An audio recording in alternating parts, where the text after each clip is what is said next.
Hello दोस्तों, स्वागत है आपका हमारे official YouTube channel the math mystery of Mahesh channel में।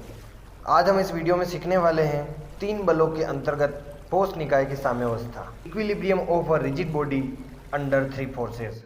इस वीडियो में हम ये तीन टॉपिक कवर करेंगे। पहला, नेसेसरी कंडीशंस फॉर इक्विलिब्रियम। दूसरा, मोस्ट इम्पोर्टेंट थ्योरम्स। तीसरा, various examples. So let's begin.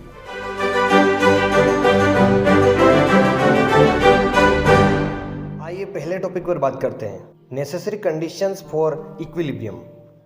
इसे हम थ्योरम ऑफ इक्विलिब्रियम भी बोल सकते हैं। If three forces acting in one plane upon a rigid body keep it in equilibrium, they must either meet in a point और be parallel. साम्यावस्था के लिए आवश्यक शर्तें, या हम कह सकते हैं कि साम्यावस्था की प्रमेय। यदि किसी ठोस निकाय पर तीन बल कार्यरत है और फिर भी वह वस्तु साम्यावस्था में है, तो यह आवश्यक है कि या तो वे तीनों बल एक ही पॉइंट पर मिलते होंगे या फिर वे तीनों बल समांतर होंगे। माना कि P और Q दो बल है जो किसी ठोस निकाय पर कार्यरत है, और मान लेते हैं कि P और Q दोनों समांतर हैं। तो हम जानते हैं कि P और Q का जब हम परिणामी बल निकालेंगे तो वो भी उनके समांतर ही होगा, अर्थात परिणामी बल P प्लस Q इनके समांतर ही होगा। अब हम जानते हैं कि ठोस निकाय इक्विलिब्रियम में है, यानी कि जो तीसरा बल R है वो P प्लस Q को संतुलित कर देगा, यानी कैंसिल कर देगा। और ऐसा करने के लिए R P और Q के समांतर ही होगा, तभी हो सकता है। इसलिए हम कह सकते हैं कि P, Q और R तीनों समांतर है। आइए अब दूसरा समझते हैं। पुनः मान लेते हैं कि कोई ठोस निकाय है और P और Q उस पर लगने वाले दो बल हैं। ये इस बार समांतर नहीं है, लेकिन जब हम इन्हें थोड़ा सा आगे बढ़ाएंगे तो ये एक पॉइंट O पर आते हुए मिल लेंगे। अब हम क्या करेंगे, जब इनका P प्लस Q यानी परिणामी बल निकालेंगे तब ये O पर आकर मिलेंगे। अब हम जानते हैं कि वस्तु साम्यावस्था में है, इसलिए तीसरा बल R इस P प्लस Q परिणामी बल को संतुलित कर देगा। और ऐसा करने के लिए इसे O से गुजरना होगा। अतः हम कह सकते हैं कि P, Q, R तीनों एक ही पॉइंट पर आकर मिलते हैं, एक ही बिंदु पर आकर मिलते हैं या एक ही बिंदु पर लग रहे हैं।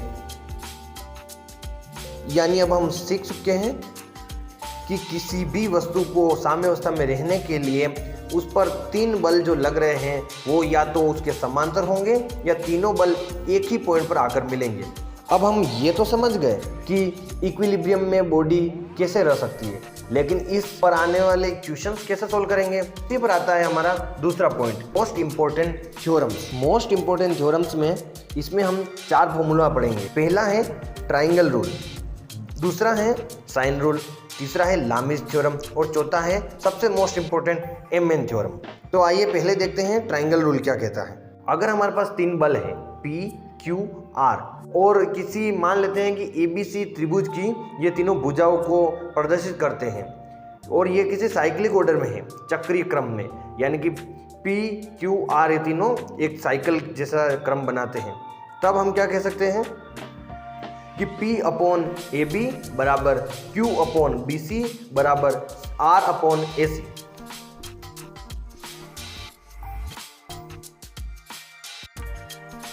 आइए अब समझते हैं साइन रूल क्या कहता है।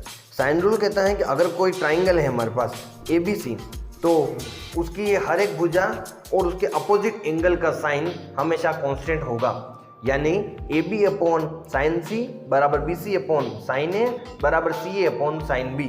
अब हम समझते हैं लामीज थ्योरम क्या कहती है। तो लामीज थ्योरम कहती है कि अगर कोई तीन बल P, Q, R इस प्रकार से हो और उनके opposite angle alpha, beta, gamma इस प्रकार से हो, तब हम बोल सकते हैं कि P अपॉन साइन अल्फा बराबर Q अपॉन साइन बीटा बराबर R अपॉन साइन गामा। यही है लामीज थ्योरम। अब आते हैं हम अपने आखिरी लेकिन सबसे महत्वपूर्ण थ्योरम, एमएन थ्योरम का। क्या कहती है ये थ्योरम, चलो देखते हैं। सबसे पहले हमारे पास एक ट्राइंगल होना चाहिए ABC और ये G पॉइंट पर काटे। यहाँ पर एंगल अल्फा बीटा हो और ये थीटा हो। तो हम बोल सकते हैं एम प्लस एम, और एन जो है वो रेशियो है BC का।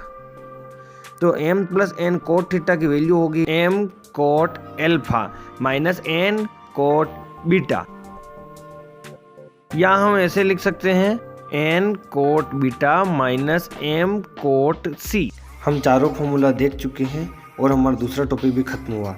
चलिए आइए अब देखते हैं various examples. Example number 1, a sphere of radius r rests against a smooth vertical wall to which it is attached by a string of length L fastened to a point on the surface. Find the tension of the string. एक चिकनी ऊर्ध्वाधर दीवार पर R त्रिज्या के गोले को L लंबाई की रस्सी से लटकाया गया है। रस्सी में तनाव ज्ञात कीजिए। तो चलिए इसका सॉल्यूशन देखते हैं। माना कि ये कोई दीवार है और इस दीवार के सहारे एक गोला है, जिस गोले को L लंबाई की रस्सी से यहाँ बांधा गया है इस प्रकार से।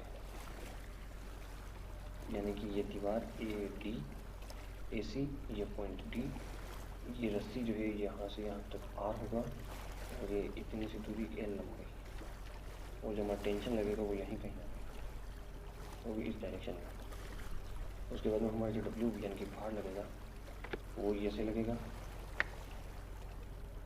यहाँ W लगेगा, और रिएक्शन फोर्स जो लगता है वो यहाँ से ऐसे लगेगा R फोर्स। अब मान लेते हैं कि ये पॉइंट G है, इसे हम थीटा एंगल दे देंगे A थीटा G इसे, ठीक है। तो अब हम क्या करेंगे, इसे सोल्व करना बड़ा सिंपल है। देखेंगे बाय लामीज थ्योरम,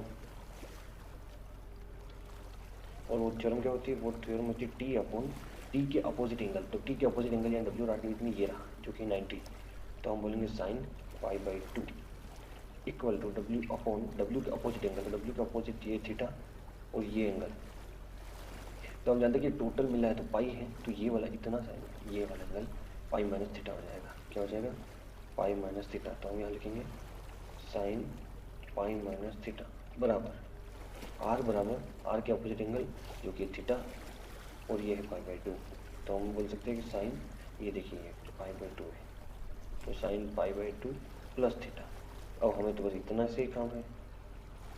यहाँ T साइन π/2 की वैल्यू 1 तो लिखेंगे नहीं, यहाँ हो जाएगा W upon sine pi minus theta value हमेशा साइन थीटा ही होता है। तो हमें मिल चुका ये, इसे नाम दे देंगे इक्वेशन नंबर 1। अब बोलेंगे हम कि इन ट्राइंगल यानी ट्राइंगल AGC में वहाँ क्या कर रहे हैं हम, हमारा ट्राइंगल कुछ ऐसा है,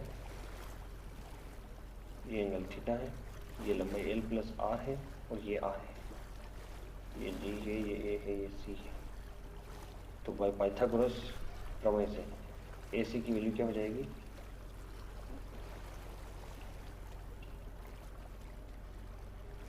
AC की वैल्यू हो जाएगी √L प्लस R का whole square minus R square.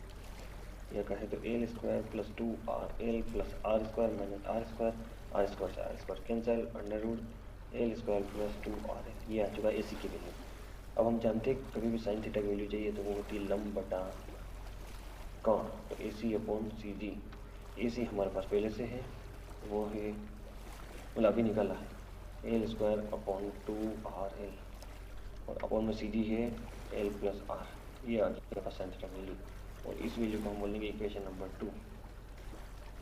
अब बोलेंगे